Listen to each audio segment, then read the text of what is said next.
Bonjour très chers internautes, c'est avec un réel plaisir que je me tiens encore une fois de plus devant vous pour aborder un nouveau numéro sur notre chaîne. Comme nous l'avons promis, cela fait déjà un certain bout de temps que nous sommes en train de démontrer que l'expression ou les vocables « ainsi dit le Seigneur » utilisés par William Marion Branham n'avaient rien à voir avec n'avait rien à voir dans l'économie de la Nouvelle Alliance, puisque nous avons démontré ensemble avec vous que Dieu avait parlé au Père par les prophètes, et les prophètes étant les porte-parole de Dieu, les porte-parole du Père, les porte-parole de Jéhovah, disaient « Ainsi parle l'Éternel » ou « Ainsi parle Jéhovah », et ils communiquaient alors le message dont ils étaient porteurs, qu'ils avaient entendu de la part de Dieu. Et nous avons compris ensemble avec vous qu'une fois que le Christ est venu, lorsque Dieu a dit « Celui-ci est mon fils bien-aimé, écoutez-le », on n'a plus jamais entendu un prophète dire « Ainsi dit le Seigneur ». Et on a développé cela maintes fois, mais on avait compris ensemble avec vous que William Branham avait pris cette expression qui faisait partie du vocable ou encore de mots, je pourrais dire le mot introductif, de présentation ou encore le mot utilisé par les prophètes de la Tanakh pour communiquer les messages qu'ils recevaient de la part de Dieu. Alors William Branham avait utilisé cela comme étant un mot ou encore un sceau de la confirmation ou encore de l'évidence comme quoi il était un prophète. Et il nous a dit, nous l'avons déjà lu, ensemble avec vous dans d'autres numéros, que seul un prophète confirmé avait le droit de dire « Ainsi dit le Seigneur ». S'il n'est pas confirmé, il n'a pas le droit de le dire. Et on avait alors démontré ensemble avec vous que Dieu n'a jamais confirmé un prophète. Dieu a toujours confirmé sa parole. Pour Dieu, ce qui compte, c'est sa parole. Ça n'a rien à voir avec un homme parce qu'il n'a jamais confirmé un homme, mais il a toujours confirmé ce qu'il a dit à un homme ou ce qu'un homme a dit de sa part, avoir entendu de lui. Alors, maintenant là, puisque certains de nos amis ont eu à gober tout cru le message de William Branham, prenons cela pour l'exacte vérité, et puisque dans le monde du message, on dit « L'ainsi dit le Seigneur est infaillible ». Quand William Branham dit « Ainsi dit le Seigneur », cela est infaillible, cela ne peut jamais manquer de s'accomplir. Alors, on a démontré ensemble avec vous que, excepté les prophéties que William Branham a rapportées après coup, c'est-à-dire qu'il vient nous parler d'un événement qui est déjà resté dans l'histoire, en se reportant à cet événement, il nous dit « Voilà, je vous avais annoncé cela, je vous avais dit que cela arriverait et cela est arrivé ». Et on avait déjà compris que tout ça, il y avait vraiment de la fraude là-dessus. Maintenant, il fallait prendre les prophéties que William Branham a énoncées sur bande avec Ainsi dit le Seigneur et voir si ces derniers se sont réellement accomplis. Alors, maintenant ici, après avoir parlé de l'échec de la vision ou du voyage de William Branham vers l'Afrique du Sud, un Ainsi dit le Seigneur qui avait échoué, alors nous allons cette fois-ci retourner un peu en arrière pour reprendre l'échec de l'Ainsi dit le Seigneur sur son voyage en Inde. Donc c'est même la thématique de notre vidéo, l'échec de la prophétie sur l'Inde ou l'échec de l'Ainsi dit le Seigneur de Branham sur le voyage en Inde.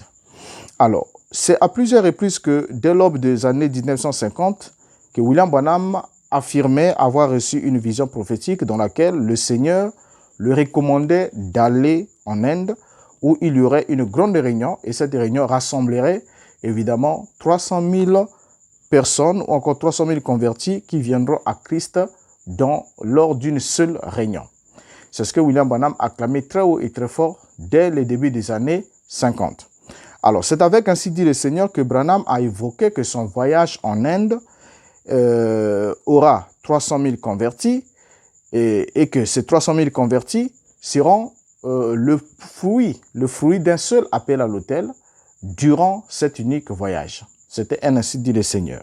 Alors Branham était alors en quelque sorte plein d'assurance en disant que cette prophétie allait s'accomplir parce que selon lui, c'était un Ainsi dit le Seigneur. Mais il va cependant apparaître clairement comme nous allons le démontrer, que ni la vision que William Branham avait reçue sur le voyage en Inde, ni la prophétie qu'il a reçue à ce sujet ne venait du Seigneur.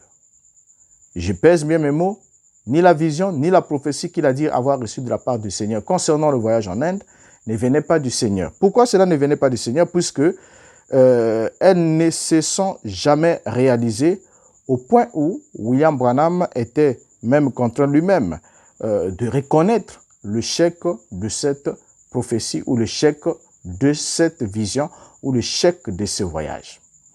Alors, c'est le 13 juillet 1952 que Branham donne pour la première fois la version de cette histoire. Nous le lisons dans les premières expériences spirituelles prêchées le 13 juillet 1952.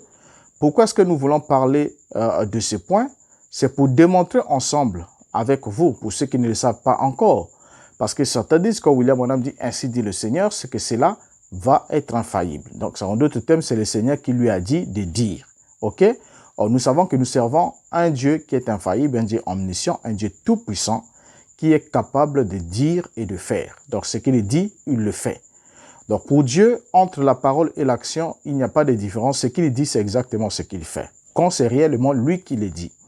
Maintenant, quand un prophète parle en son nom et que ce qui a été énoncé par le prophète ne se réalise pas, nous comprenons que ça n'a rien à voir avec ce que Dieu dit. Il faut qu'on soit clair et honnête avec notre propre conscience et devant la parole de Dieu par l'Esprit de Dieu. Alors, lisons ici les premières expériences spirituelles prêchées le 13 juillet 1952, le paragraphe 56. Lisons William Branham. Un matin, j'étais couché là vers 3 heures du matin et je pensais, oh, quel sera mon avenir? Quelle sera l'issue? Et pendant que j'étais couché là, je suis entré en transe. Et voici venir quelqu'un marchant vers moi. Oh là là, je l'ai regardé. Il a marché droit vers moi d'un pas ferme. Comme tu pensais à ce qui sera ton avenir? J'ai dit oui.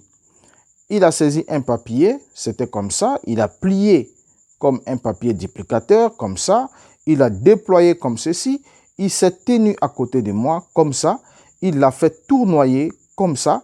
Et s'est allé droit au ciel. Il a dit, ton avenir est clair.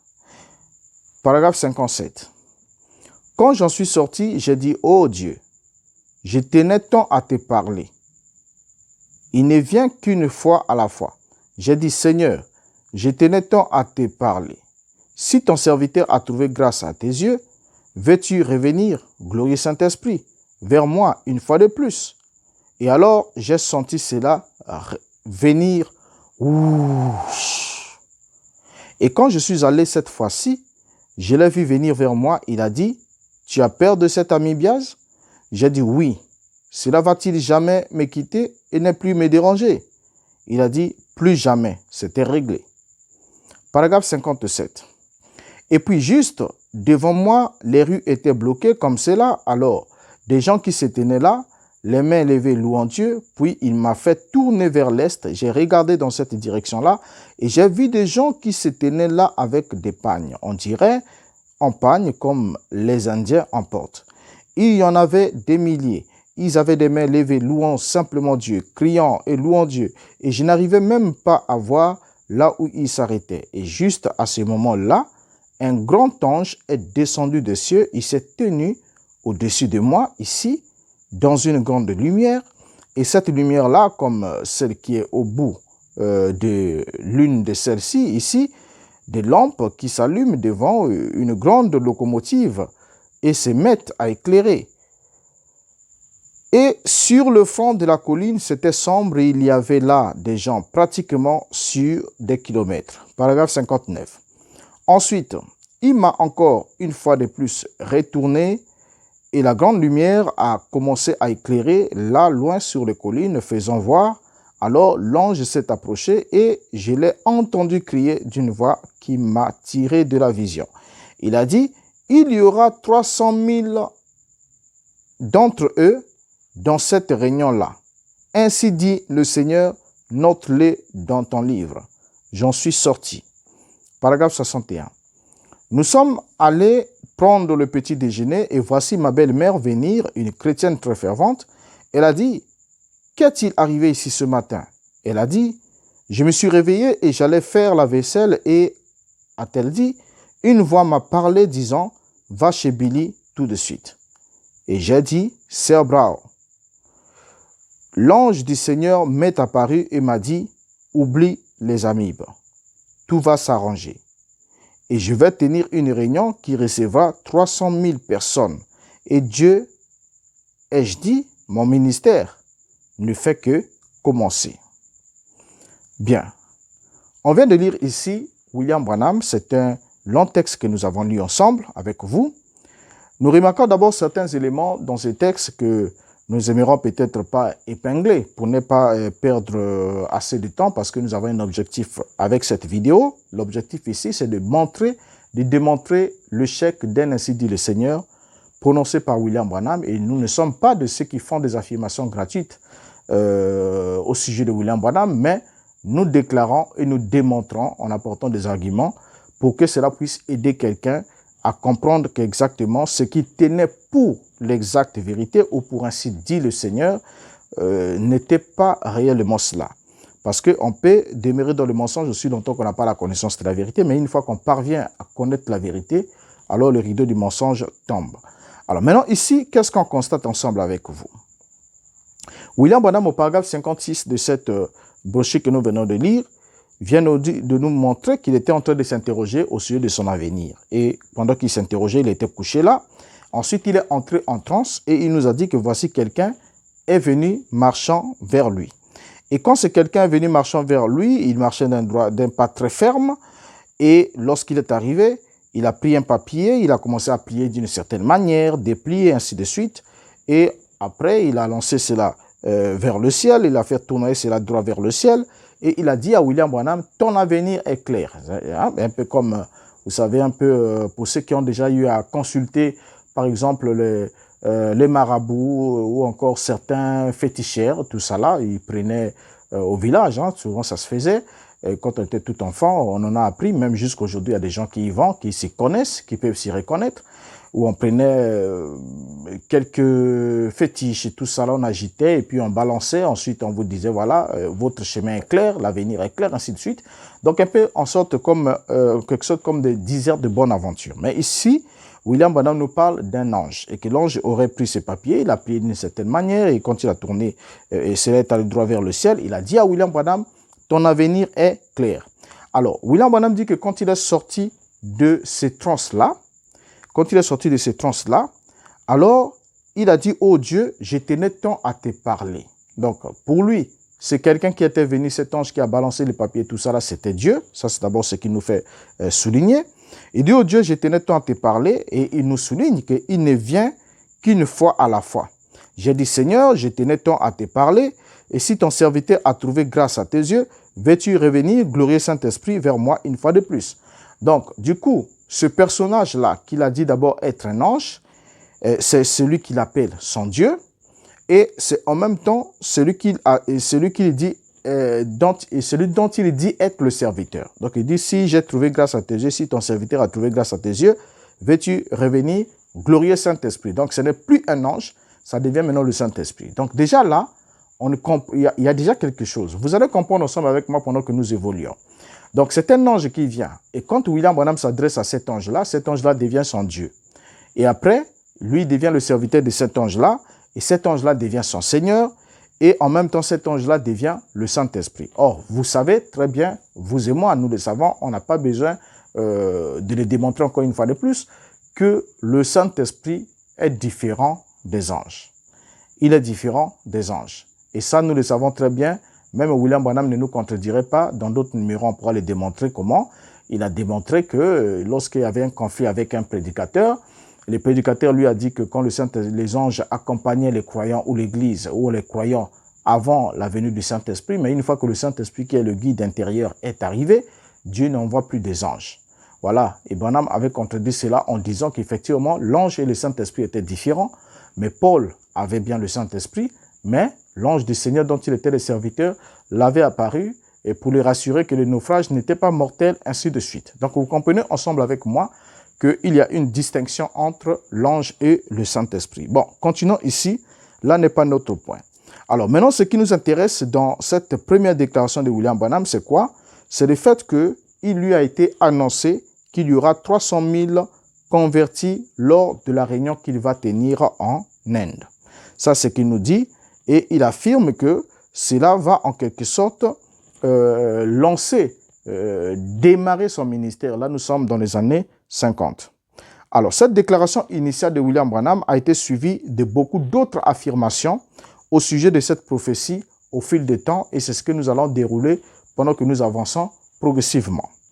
Alors, dans la déclaration initiale, on comprend ensemble avec vous en un seul mot que Branham a bien affirmé que son ange lui a dit « Ainsi dit le Seigneur, il y aura 300 000 à cette réunion-là. » Et il a même enjoint William Branham à écrire cette prophétie dans un livre. Il a donné l'ordre d'écrire cette prophétie dans un livre comme quoi il y aura 300 000 à cette réunion-là. Alors, ce qui répond à la logique prophétique qui est rapportée dans Habakkuk chapitre 2, le verset 2, où la Bible dit « L'Éternel m'adressa la parole et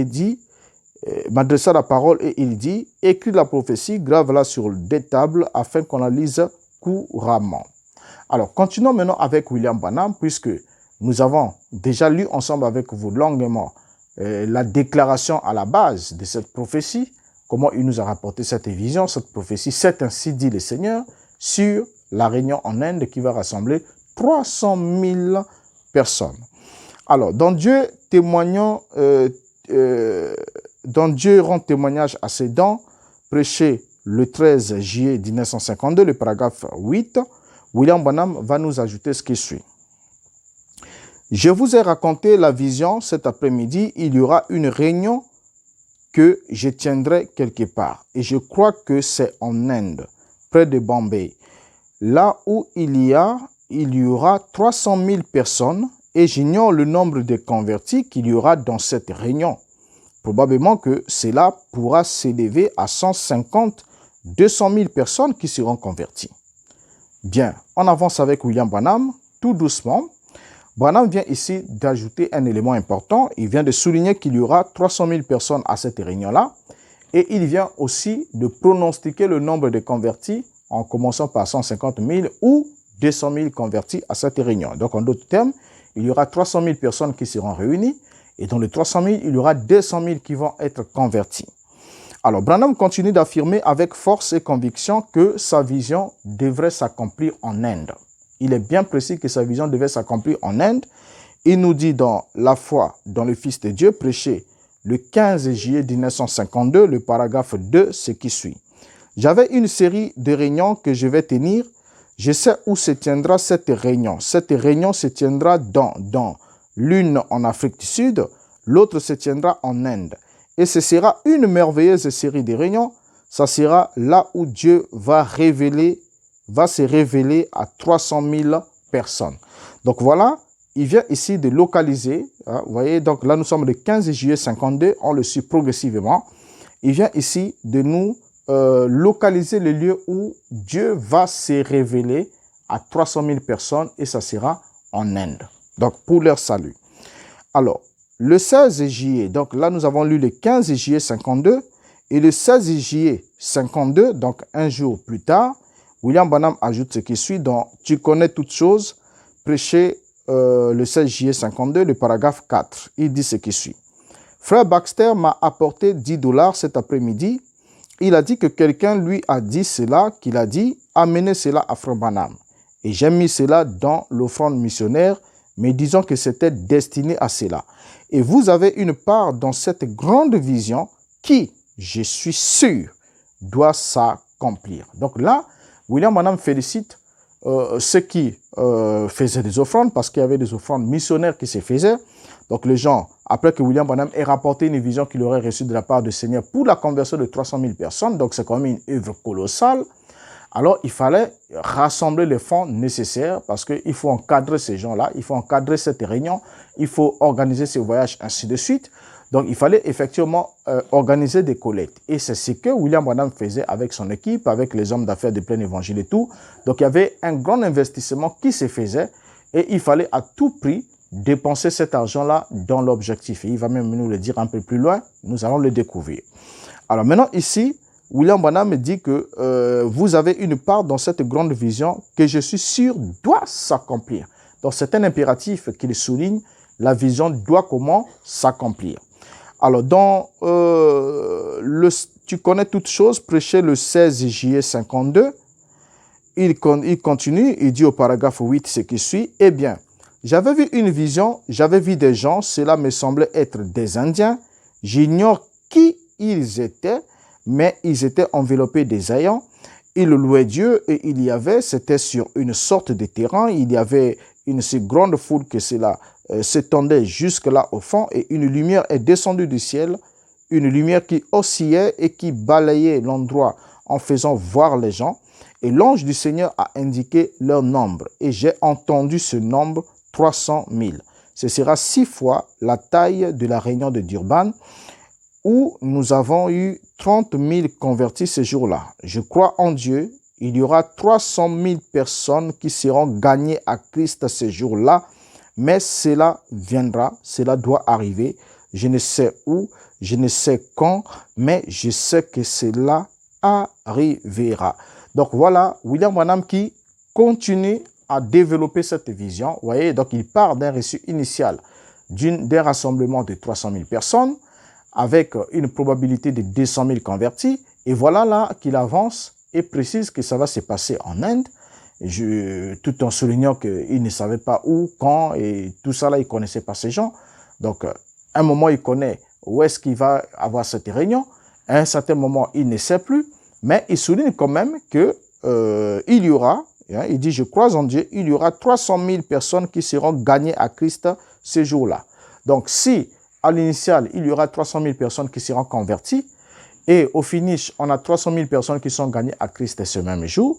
Donc, on comprend effectivement ensemble avec vous que le nombre de ceux qui participeront à cette réunion sera aussi le nombre de ceux qui vont tous être convertis, être gagnés à Christ, selon les déclarations de William Branham. Alors, au paragraphe 9, il ajoute, toujours de la même prédication, il ajoute, « Et vous qui êtes assis ici dans cette assistance ce soir, vous allez entendre parler de cette réunion. L'endroit où elle se tiendra, je crois que ce sera en Inde.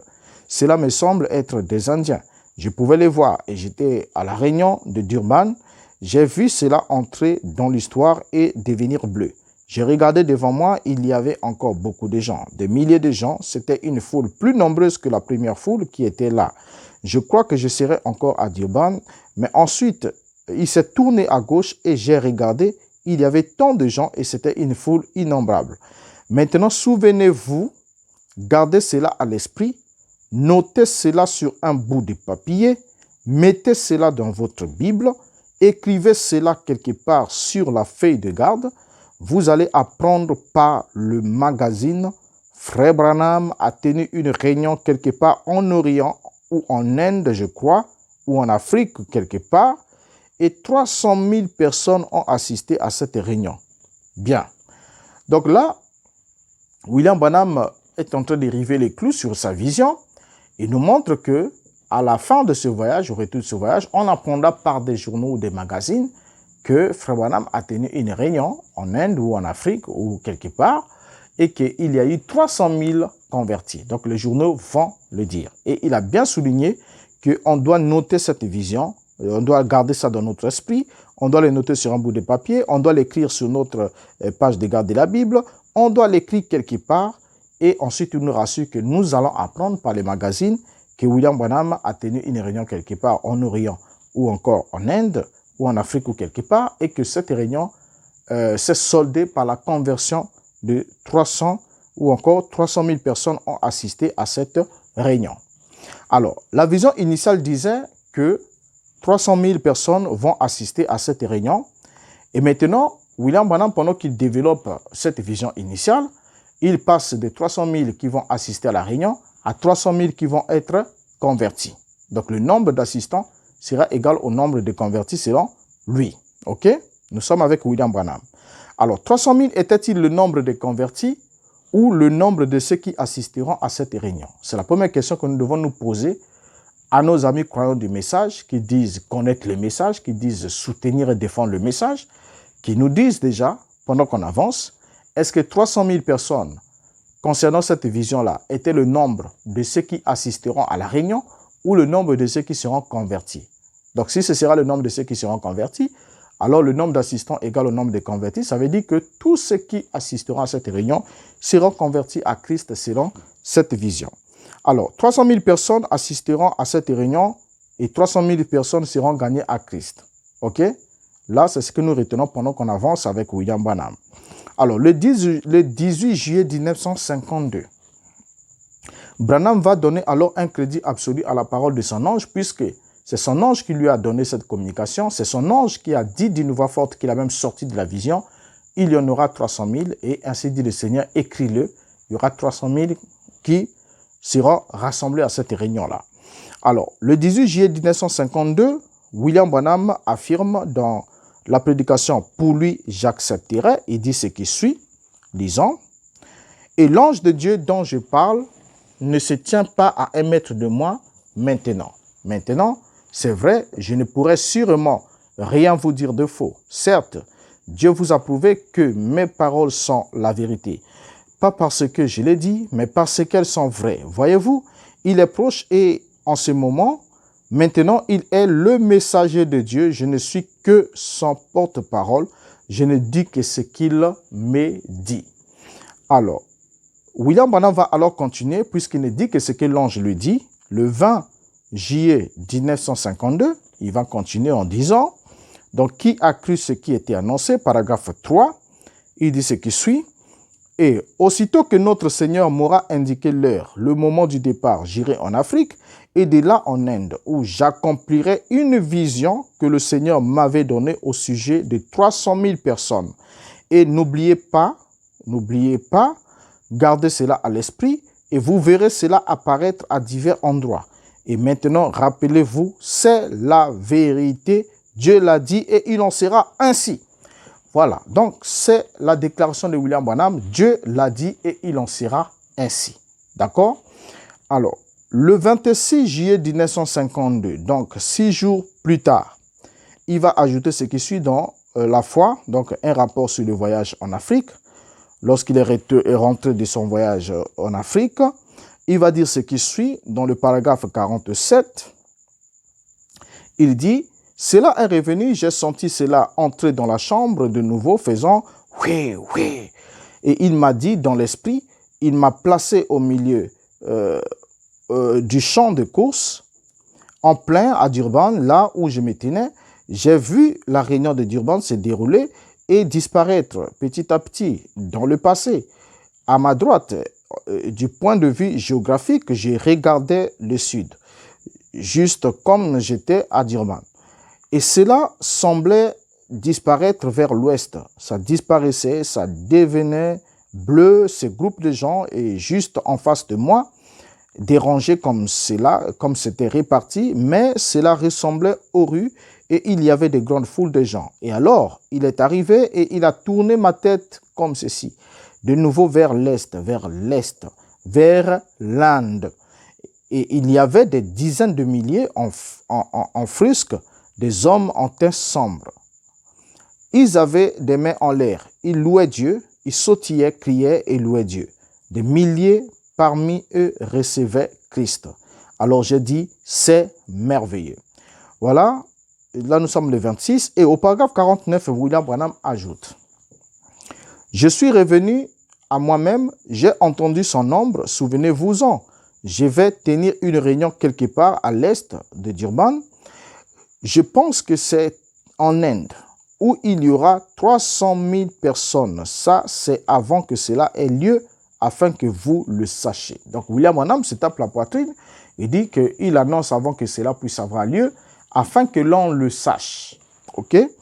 Alors, on arrive en août 1952. Le 10 août 1952, dans la prédication « Jésus-Christ est le même hier, aujourd'hui, éternellement », prêché le 10 août 1952, le paragraphe 8, William Branham va ajouter ce qui suit. Ça fait des dépenses énormes et je dois utiliser cela. À part cela, je mets cela directement dans l'offrande missionnaire. Cela va directement en Afrique et en Inde. En fait, j'ai reçu une vision d'aller prêcher l'évangile de Jésus-Christ là-bas à ceux qui ne sont pas sauvés. Voilà ce que nous avons dit un peu plus haut, comment on organisait des fonds de collecte. Puis William Branham dit que ça fait des dépenses énormes. Donc, si ça faisait des dépenses énormes, cela avait alors besoin qu'il y ait un investissement aussi colossal pour entretenir ce grand nombre de gens. Donc, il y avait une équipe de compagnes qui devait partir et il fallait organiser une réunion de cette ampleur-là où on doit rassembler 300 000 personnes et surtout que les 300 000 personnes vont venir à Christ. Donc, il y avait de quoi booster les investisseurs, les sponsors à investir autant de millions possibles pour que William Branham tienne cette mission-là. OK? Donc, là, il nous dit, ça fait des dépenses énormes et je dois utiliser cela. Donc, voilà. Donc, une fois que l'argent est rassemblé, pour de fin, on fera un numéro spécial là-dessus. Quand on parlera de William Branham, quand il nous a dit qu'il est né de la pauvreté, il a vécu de la pauvreté, il est mort de la pauvreté, nous démontrerons ensemble avec vous que c'est une affirmation mensongère et on vous démontrera comment William Branham amassait des sous et comment est-ce que, une fois ces sous amassés, il fallait essayer un peu de faire un semblant de voyage qui échouait et effectivement pour justifier les dépenses. Et c'est cet argent-là qui se partageait et il se permettait de se sucrer avec, ainsi de suite. Donc supportez-moi un peu, je vous dirai des vérités sur ce point-là. Oui, autant que nous avancerons, quand il arriverait que je vous en parle, je vous en parlerai avec tous les détails et les évidences possibles au point où vous serez très étonnés de vous rendre effectivement compte du quotient d'honnêteté de William Branham. Alors maintenant là, nous avons lu le 10 août 52. Suivons-le chronologiquement. Maintenant le 17 août 52 dans Expectative, paragraphe 1er, William Branham dit ce qui suit. Selon la vision que le Seigneur m'a donnée de retourner à Durban et ensuite de là aller à Bombay ou quelque part là en Inde, et souvenez-vous tout simplement de ce que je vous ai dit hier soir en rapport avec la vision que le Seigneur avait donnée et voyez si ce n'est pas exactement ainsi. Alors, le 26 mars 1953, dans la prédication Israël à la mer Rouge au paragraphe 10, William Branham va ajouter ce qui suit. Et alors, le Seigneur a donné la vision et il a dit, en Inde, 300 000 personnes assistent à une seule réunion. Notez cela, voyez si c'est juste ou pas. Donc, je crois que pendant que nous suivons ensemble, nous aussi, nous devons noter cela et voir si c'est juste ou pas. Donc, William Branham doit tenir une réunion en Inde et cette réunion doit rassembler 300 000 personnes. Et nous allons lancer le défi d'écrire cela et de voir si cela est juste ou pas, si cela va s'accomplir ou pas. OK? Alors, maintenant, pour ne pas abuser de votre temps, allons droit au but sur cette question. Déjà, nous avons vu, pour ceux qui ont les regards perçants, ils ont déjà compris qu'il y a quelques incohérences dans les propos de William Branham. Chaque fois qu'il rend cette vision, les récits précédents éloignent toujours William Branham de son récit principal. Alors, maintenant, le 7 mars 1954, Branham va renforcer sa conviction en faisant une proclamation prophétique comme quoi cette vision qu'il a reçue au sujet de la réunion en Inde est un ainsi dit le Seigneur. Là, ce n'est plus l'ange qui dit ainsi dit le Seigneur, écris-le, mais c'est William Branham qui renforce cela maintenant par un ainsi dit le Seigneur. Parce qu'effectivement, cet ange est son Seigneur selon lui, puisqu'il nous a dit, il a appelé Seigneur, il a dit qu'il était son Dieu, il a dit qu'il était son serviteur, et il a dit que cet ange était même de Saint-Esprit. Et on l'a déjà dit. Alors, donc, croyez maintenant, prêcher le 7 mars 1954 au paragraphe 27. William Branham affirme ce qui suit. Et alors, quand cet ange au-dessus de moi a parlé à l'ange qui est toujours avec moi, à côté de ce grand homme au teint plutôt basané, avec des cheveux qui lui retombaient sur les épaules, les bras croisés, il se tenait là à mes côtés.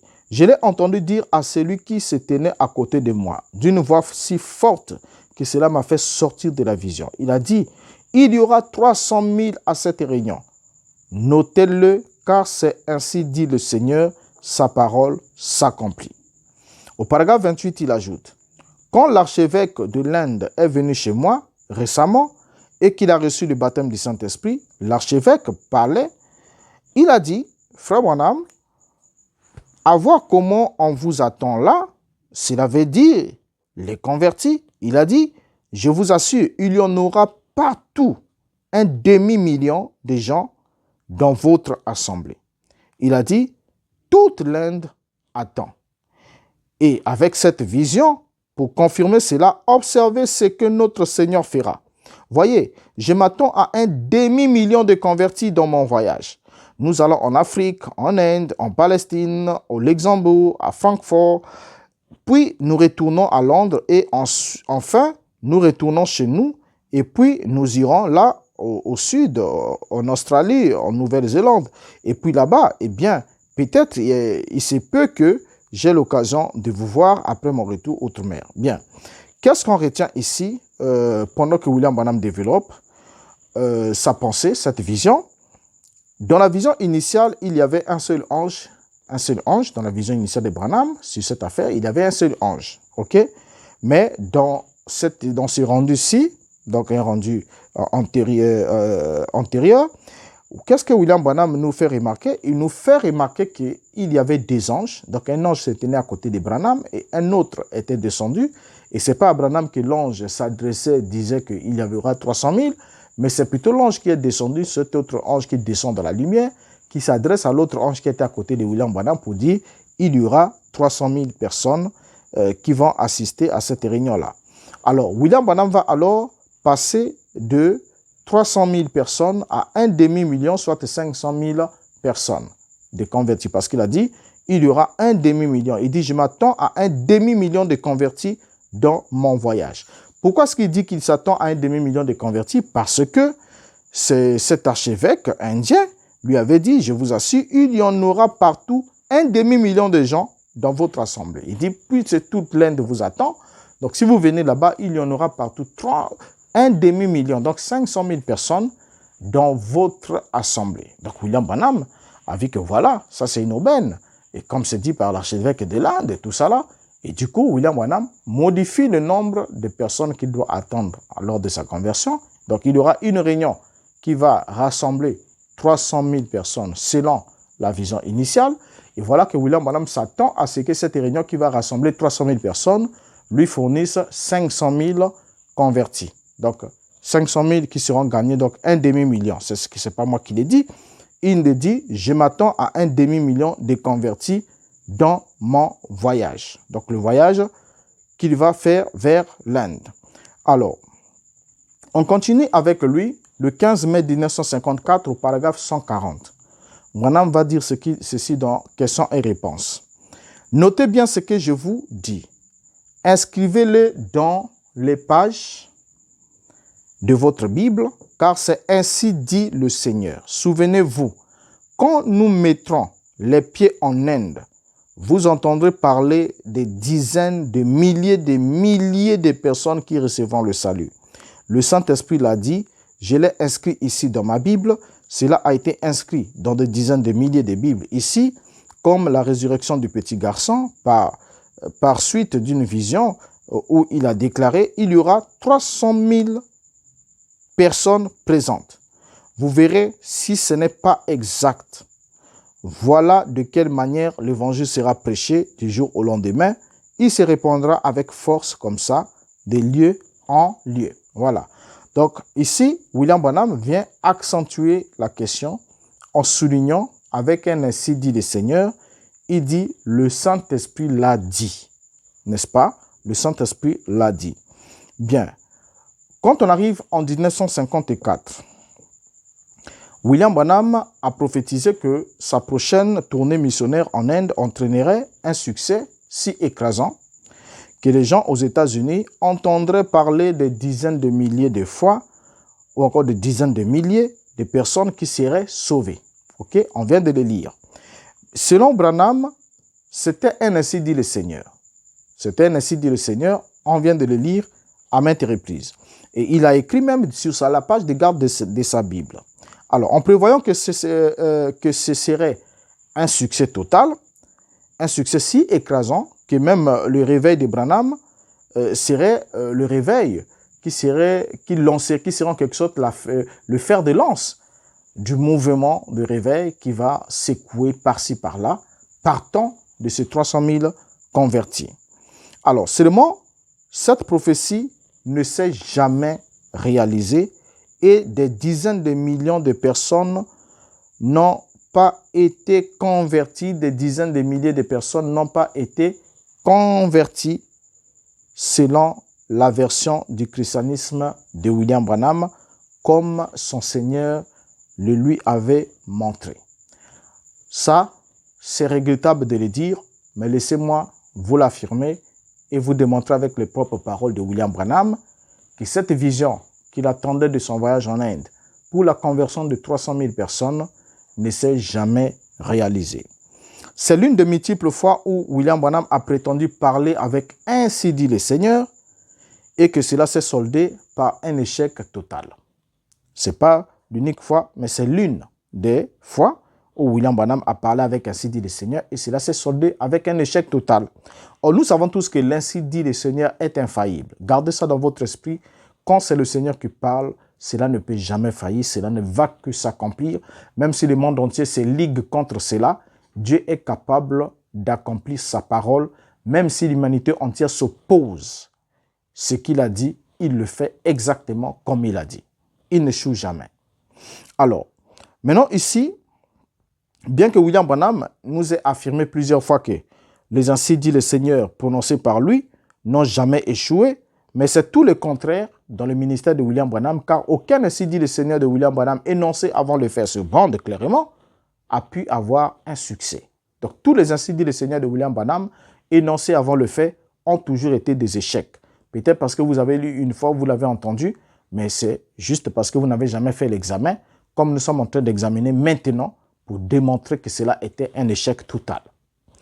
Alors, que s'était-il réellement passé pour que cette vision, tant attendue, qui devait emmener 300 000 personnes au salut à Christ ou 500 000 tirés des 300, ne puisse pas avoir la réalisation?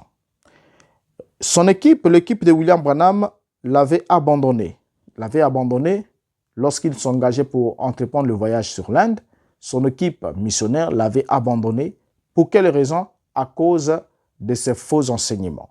On aura le temps de parler de Ern Baxter, de tous ces autres qui accompagnaient William Branham, et nous en parlerons dans un numéro spécial. Et quelle était leur attitude vis-à-vis de William Branham et pourquoi et qu'est-ce qu'ils reprochaient réellement à William Branham, nous en parlerons. Alors, quand est arrivé le moment du voyage pour aller en Inde, premièrement, le premier obstacle, le premier handicap, c'est que l'équipe de William Branham, son équipe de compagne, l'avait abandonné à cause de ses faux enseignements et le voyage a été pratiquement annulé. Mais ensuite, il y a eu un forcing pour s'y rendre. Alors, William Branham a continué à proclamer que ce voyage était la vision de Dieu, racontant que les gens entendraient cet événement miraculeux et qu'il y aura toujours des conversions comme il tenait à tout prix à ce que cela s'accomplisse. Alors, ce qui va se passer, c'est quoi? Quand ils vont décider, nous sommes là dans les années 56, à se rendre en Inde, la nation indienne était passée sous des divisions politiques à la suite de la crise du canal de Suez. Donc la politique mondiale ou internationale était très influencée. Et à cause de ces conflits-là, cela va en quelque sorte faire éclater l'opposition politique en Inde. Quand l'opposition politique en Inde va s'éclater, alors l'Inde va prendre certaines dispositions contre la politique britannique. Voyez? Et comme l'Angleterre et les États-Unis faisaient partie du même bloc, alors du coup, l'Inde va prendre des positions, des mesures strictes vis-à-vis aussi des États-Unis, ce qui fait qu'une équipe américaine, donc une campagne, un certain nombre des Américains qui viennent en Inde pour tenir une réunion d'évangélisation, étaient déjà mal perçus, ne pouvaient pas du tout passer. Alors, les visas n'ont pas été approuvés pour que l'équipe de missionnaires, l'équipe Branham, puisse se rendre en Inde. Alors donc, encore une fois de plus, ce voyage a été en quelque sorte avorté ou retardé. Alors, lorsque Branham est finalement parti en Inde, bien plus tard, quelques temps plus tard, il a failli être expulsé du pays. Il a failli être expulsé même du pays et les 300 000 personnes n'ont pas été sauvées lors de la réunion comme ils s'y attendaient. Alors, c'était certainement pas la parole du Seigneur. Donc, ce qui William Branham nous annonçait depuis tout le temps, il nous a fait balader, n'était pas la parole du Seigneur. Et en fait, l'objectif n'était pas vraiment la parole du Seigneur comme telle. Vous allez le découvrir quand on fera le numéro sur les finances. Vous allez comprendre que lorsque William Branham voulait amasser certains sous, certains fonds, il fallait fabriquer juste une vision. Et comme c'est une évidence que c'est une fabrication puisque Dieu n'a pas soutenu cela. Dieu soutient toujours sa parole. Ce que Dieu annonce, il le soutient, surtout quand il s'agit du salut des âmes. Or, William Branham savait que pour pousser ces gens-là à investir tout ça là, il fallait donner une vision avec ainsi dit le Seigneur comme quoi il y aura la conversion de 300 000 personnes et que les gens rassemblent des sous pour mettre à sa disposition afin qu'il tienne cette réunion-là et que ce voyage ait lieu. Mais avec son équipe, la plus restante, il pouvait partir et puis juste en touriste comme ça, religieux, et ensuite rentrer pour dire, voilà, on a fait l'appel à l'hôtel, il y a eu la conversion. Mais je ne sais pas si vraiment l'appel à l'hôtel, c'est ça la conversion. On en parlera dans un numéro et on verra exactement si réellement ce nombre de personnes que William Branham disait avoir converti même en Afrique du Sud, de 30 000 en Afrique du Sud, s'il y a eu réellement 30 000 conversions en Afrique du Sud et qu'en est-il devenu d'eux et où est-ce qu'ils étaient rassemblés pour la suite et dans quel tabernacle ils ont été sous la conduite de qui, sous le suivi de qui, ainsi de suite. Nous en parlerons dans un numéro. Alors, maintenant, regardons ici ensemble avec vous avant qu'on puisse chuter. Donc, c'est effectivement en 1957 que Branham a été forcé d'admettre l'échec de cette vision.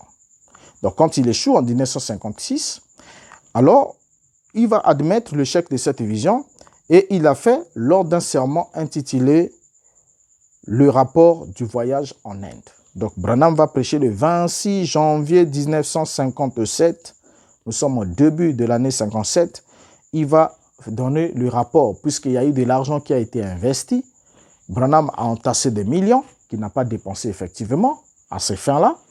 Alors, il faut justifier. Branham va faire le rapport. Et quand il va faire le rapport, il va nous dire ce qui suit au paragraphe 13. Et jusqu'au paragraphe 14. Lisons-le attentivement. C'est là le point de chute. On va le lire attentivement. Il dit ce qui suit. Il y a quelque temps, une vision est apparue et m'a dit d'aller en Afrique. Et moi, j'ai pensé qu'elle voulait dire d'aller premièrement en Afrique et puis en Inde. Et le Seigneur m'a parlé disant d'aller premièrement en Afrique et ensuite en Inde. Et puis, je me suis dit que cela concordait bien avec la vision. Paragraphe 14. Et ensuite, j'ai oublié cela et je me suis rendu premièrement en Inde. Et alors, il m'a réprimandé au Portugal, comme vous en connaissez l'histoire, et il a dit, je crois t'avoir dit d'aller premièrement en Afrique. Et alors, j'ai été réprimandé et tout le temps, c'est ce que je m'imaginais. Maintenant, cela revient à l'esprit. La révélation commence à me pousser d'aller en Afrique. Et j'ai lu la vision. Et la vision disait réellement, va en Inde, premièrement, puis retourne en Afrique. C'est très exactement ainsi que cela va se passer. Maintenant, voyez-vous, le Seigneur m'a parlé, sachant que moi, je faillirais, mais la vision ne peut pas faillir. C'est ce que Dieu a dit et cela ne peut pas faillir. La vision, je l'ai écrite sur une feuille de garde de ma Bible. J'amènerai peut-être la Bible pour vous le faire voir. Il est effectivement dit que je me rendrai premièrement en Inde et qu'ensuite je retournerai en Afrique. Mais il m'a dit d'aller premièrement en Afrique et puis en Inde, tout en sachant que moi, je faillirais. Mais la vision ne peut jamais faillir. Dieu l'a dit, il doit en être ainsi. Bien. Donc, comprenons ici déjà ensemble avec vous, on vient de lire William Branham ensemble. William Branham nous dit qu'il avait bien écrit la vision initiale qui lui disait d'aller premièrement en Inde, ensuite en Afrique. Mais Dieu lui a dit ça tout en sachant qu'il allait faillir. Et il souligne que la vision ne peut pas faillir, mais lui, Branham, lui peut faillir. Donc, effectivement, il reconnaît qu'il avait failli à cette vision-là, à cette mission. Selon Branham, Dieu a échoué. Selon le pluralité qu'il nous présente les choses, Dieu aurait échoué à cause de l'itinéraire du voyage de William Branham. Parce que selon Dieu, Branham devait d'abord aller en Inde, selon qu'il est en train de nous dire ici, il devait d'abord aller en Afrique, ensuite aller en Inde. Et quand il est allé directement en Inde sans passer par l'Afrique, alors le fait d'avoir changé d'itinéraire a emmené un échec. Donc William Branham fait échouer Dieu à cause d'un itinéraire de voyage. Alors l'excuse que Branham donne ici dans ses rapports sur son voyage en Inde était en quelque sorte une prétendue vision qui décrivait qu'il devrait d'abord aller en Afrique avant d'aller en Inde. Et ça, c'est ce qu'il va nous souligner après. Or, nous avons lu ensemble avec vous depuis plus haut, William Branham ne nous a pas dit que Dieu lui a dit, va d'abord en Afrique, ensuite tu vas en Inde. Vous voyez? Mais c'est quand il échoue qu'il veut mettre ça dans... il veut cautionner cet échec-là pour dire que voilà, si j'ai échoué, c'est parce que je n'ai pas suivi l'itinéraire choisi par Dieu. Je n'ai pas suivi l'itinéraire choisi par Dieu. Alors la question que je me pose, où est-ce que Dieu était quand William Branham changeait d'itinéraire? Quand le Dieu, si c'est le même Dieu de la Bible, lorsqu'il a dit à Jonas, va prêcher à Ninive, Jonas a pris un bateau qui partait à Tarsis, il a changé d'itinéraire. Mais le Dieu infaillible qui ne change pas s'est arrangé pour compliquer le voyage au point où Jonas a été éjecté du bateau et le poisson l'a récupéré pour l'emmener au lieu où il devait réellement accomplir sa mission parce qu'il y avait un peuple qu'il fallait sauver en leur prêchant le jugement. Et quand ce peuple s'est repenti, alors Dieu leur a accordé le salut et les a épargnés de la destruction. Donc on comprend que ce Dieu-là n'est pas un Dieu qui échoue ou qui fait échouer, fait faillir un homme parce qu'il aurait changé prétendument d'itinéraire alors qu'il y a 300 000 personnes, 300 000 âmes qui doivent être sauvées. Vous voyez? Alors, Branham va ensuite modifier les récits de cette vision. Il va la modifier comment? Il va dire dans Je me tiens à la porte et je frappe, prêché le 8 décembre 1957. Il va dire ce qui suit, au paragraphe 89 jusqu'au paragraphe 94, jusqu'au paragraphe 95, voilà. Il va dire ce qui suit, lisons-le progressivement. Il dit, seulement hier soir, sur la page de garde de ma Bible, quand il y avait quelque temps, dans une vision que le Seigneur m'avait donnée, et j'en ai parlé à l'église, et il m'a dit, va en Afrique, ensuite en Inde. J'ai dit, oui Seigneur. Et quand M. Baxter m'a dit, au Canada ou à Chicago, il a dit, allons en Inde, laissons ces Africains, seuls, ils ne vont pas coopérer avec nous correctement. J'ai dit, très bien, je l'avais oublié. Quand je suis rentré à la maison, l'ange du Seigneur m'a rencontré entre deux pièces, une colonne de feu, une lumière, la même qui est là, et il a dit, va en Afrique comme je t'ai dit d'y aller. Et un an plus tard, ils me parlèrent à nouveau de cela. Et je l'ai oublié, je ne l'ai pas écrit. Et j'étais avec mon garçon là au Portugal, à Lisbonne, au Portugal, et j'étais abattu, malade toute la nuit. Et le lendemain matin, je me dirigeais vers la baignoire pour prendre une petite douche. Et sur mon chemin, en allant là, voilà que c'est l'ange du Seigneur. Il dit, je pensais t'avoir dit d'aller d'abord en Afrique. J'ai dit, Seigneur, Dieu, je ne suis pas digne d'être ton serviteur. Je dis, si tu veux, élève ton esprit et donne-le à un autre. Ensuite, jusqu'à il y a à peine quelques jours, quand j'ai fait les préparatifs pour l'Afrique cette année, ils sont là, en train de le faire. Et hier soir, je lisais dans la vision et Dieu savait que j'allais faillir là. Et dans la vision, je ne l'avais jamais vu avant-hier soir. Et j'ai appelé frère Sotman, Léo et tous. La vision disait, tu iras en Inde premièrement et ensuite en Afrique. Paragraphe 95.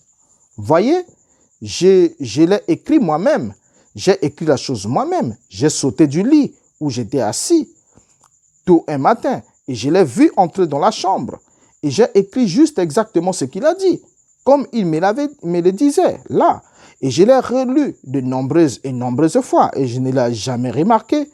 Et hier soir, quand j'ai appelé les gars, les voilà juste sur la page des gardes de ma Bible, là où de nombreuses personnes l'ont lu. Bien. Branham vient en fait de reconnaître, d'admettre l'échec de ce voyage sans détour. Il a trouvé qu'au lieu de continuer à faire des acrobaties, il faut admettre simplement que j'ai échoué.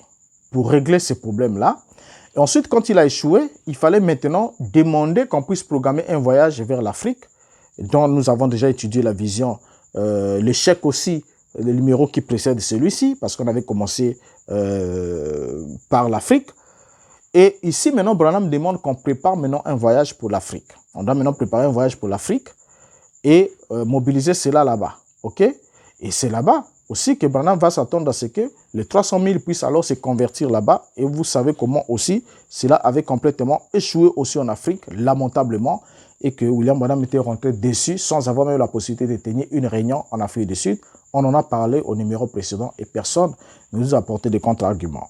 Alors, pour chuter, lisons maintenant William Branham comment il va se dire, bon, ça ne sert pas de courir, d'aller de gauche à droite, mieux vaut admettre cet échec. Dans la Reine de Séba, prêché le 7 janvier 1958, paragraphe 30, Branham dit ce qui suit. Et lorsque j'ai été vraiment obligé d'aller en Inde, et cependant, beaucoup parmi vous le savent, le voyage en Inde n'a pas connu le succès qu'il aurait dû connaître. Parce que j'avais manqué de suivre la conduite du Saint-Esprit. Et je n'ai reconnu cela qu'après qu'il m'a donné une vision pour aller d'abord en Afrique et ensuite en Inde. Paragraphe 31. Et certains frères ont dit, « Oh, c'est juste, nous ne pourrons pas tous aller en Afrique ainsi. Frère Robert, il était tout récemment, allons donc en Inde. Et sous l'influence de mes frères, eh bien, peut-être que j'ai appris.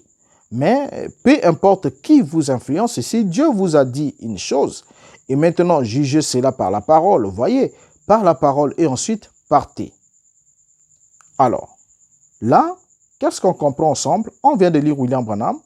Il dit, le voyage en Inde n'a pas connu le succès qu'il aurait dû connaître.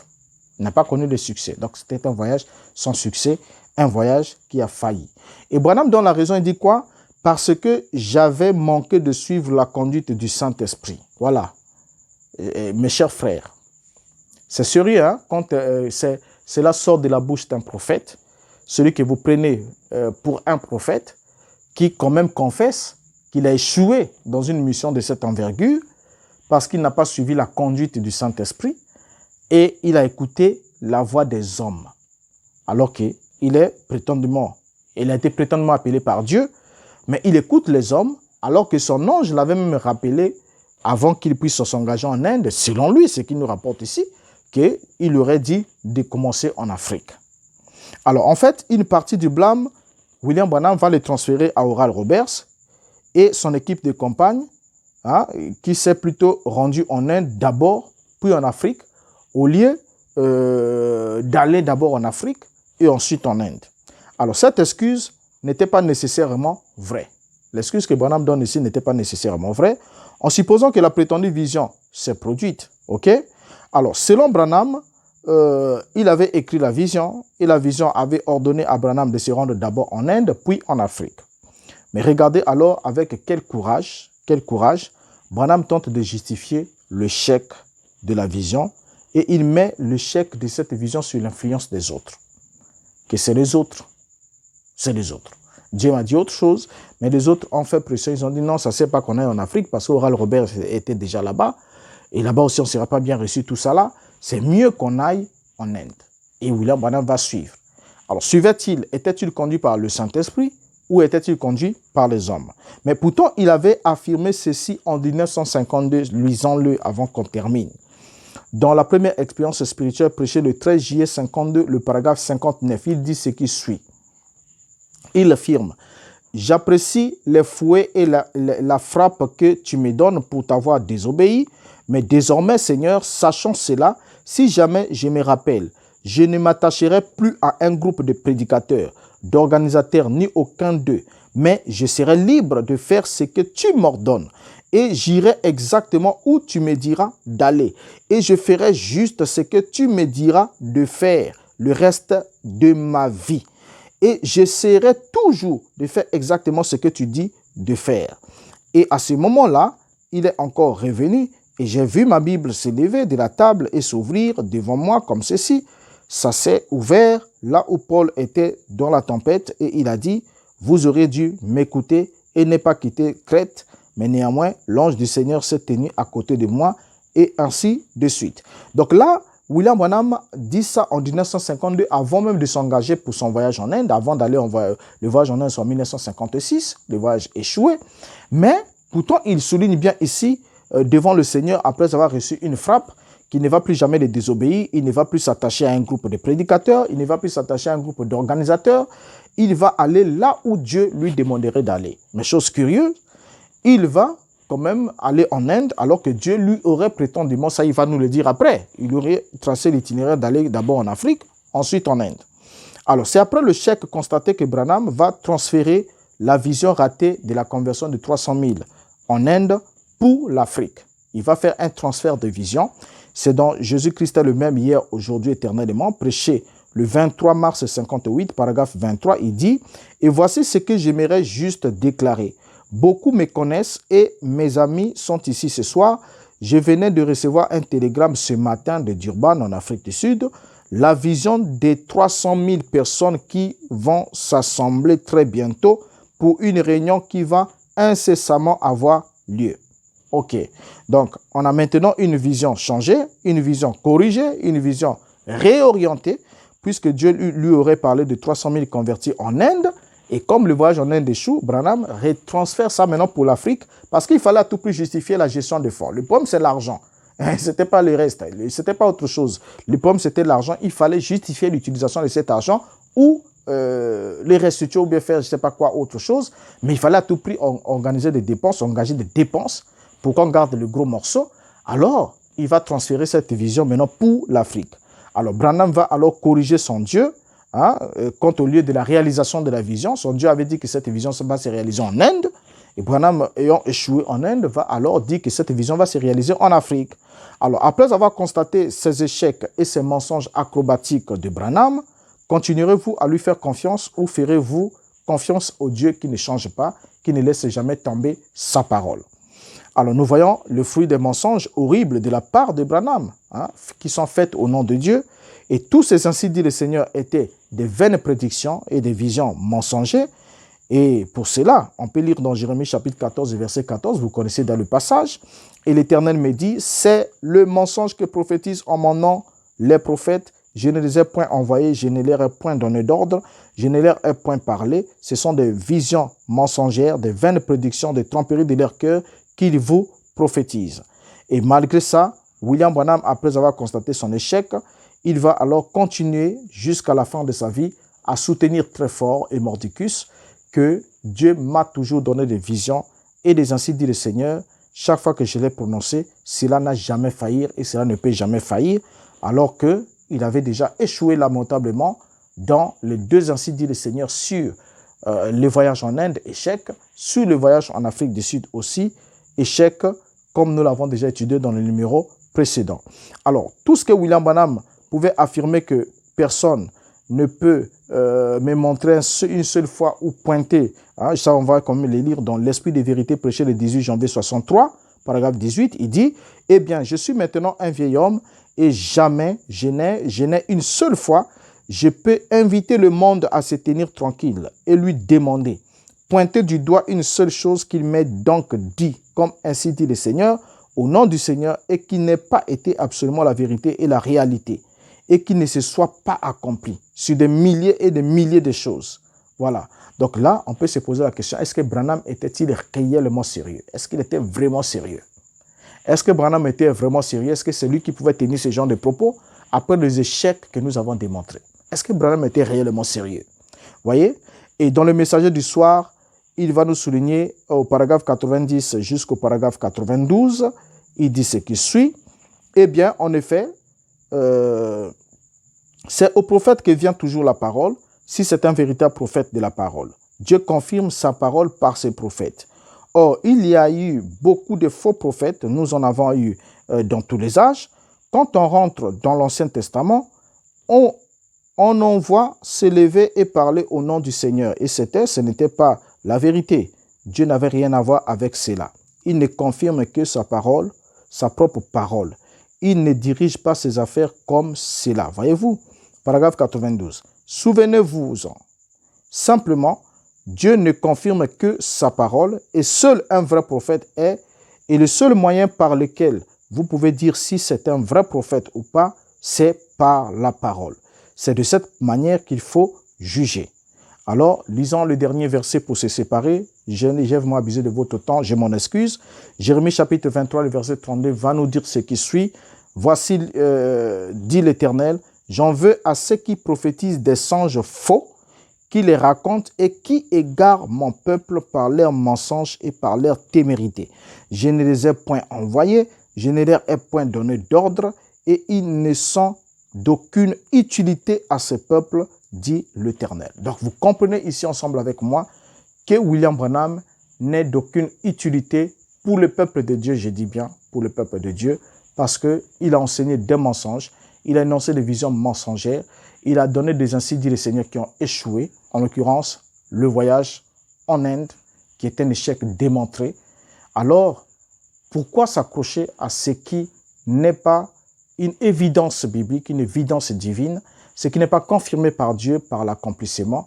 Pourquoi s'y accrocher alors que Branham nous a fait des majestueuses démonstrations comme quoi cela va s'accomplir, cela ne peut que s'accomplir, cela doit arriver. Mais effectivement, c'était le contraire, puisque Dieu dit, j'anéantis les prophéties ou les vaines prédictions des prophètes, des mensonges, des faux prophètes, mais je réalise ce que prédisent mes envoyés. Vous voyez? Alors, donc ici, comme Dieu n'a pas réalisé ce que Branham a prédit, alors cette parole annonçant la conversion de 300 000 personnes en Inde n'était pas une vision venant du Dieu de la vérité. Branham s'est soit joué des gens, ou soit les mauvais anges, donc on les appelle des démons, se sont joués de lui pour lui transmettre un faux message. Et c'est comme ça que le message de William Branham est conçu. Donc, des fausses révélations, des fausses visions, des fausses affirmations, des fausses déclarations. Et c'est ça qui constitue alors le soubassement ou encore la base de la nourriture spirituelle de certains qui ne savent pas que leur âme est restée juste au point de départ parce que ce message-là, qui n'est pas la vérité, qui n'est que rempli de mensonges, ne peut jamais produire la vie, le salut comme tel. Et vous l'avez compris, ce n'est pas à moi de vous le dire, mais je crois que vous avez une conscience et un cœur qui vous interpelle. Alors, je prends fin, on met fin à ce numéro-ci. Vous avez compris ensemble avec moi. Si vous avez aimé la vidéo, ne manquez pas de partager les liens, à inviter quelqu'un d'autre à réfléchir. Et ne manquez pas non plus de liker. Abonnez-vous sur la chaîne si ce n'est pas encore fait. Nous attendons toujours vos suggestions, vos commentaires, pourquoi pas vos contre-arguments. Et priez aussi pour nous, pour que cette œuvre puisse aller vraiment de l'avant. Et nous attendons aussi votre soutien, que ce soit dans l'ordre matériel comme dans l'ordre financier, pour que cette chaîne puisse aller encore de l'avant, parce qu'on ne traitera pas que le message de Branham, mais on traitera aussi de beaucoup d'autres choses à la lumière des Écritures et des faits, pour que nous comprenions exactement où est-ce que nous en sommes avec notre Créateur devant lequel nous nous tiendrons un jour pour rendre compte de ce que nous avons fait de notre existence. Alors, je vous aime bien, je vous dis au revoir et à la prochaine. Merci encore pour votre longue patience.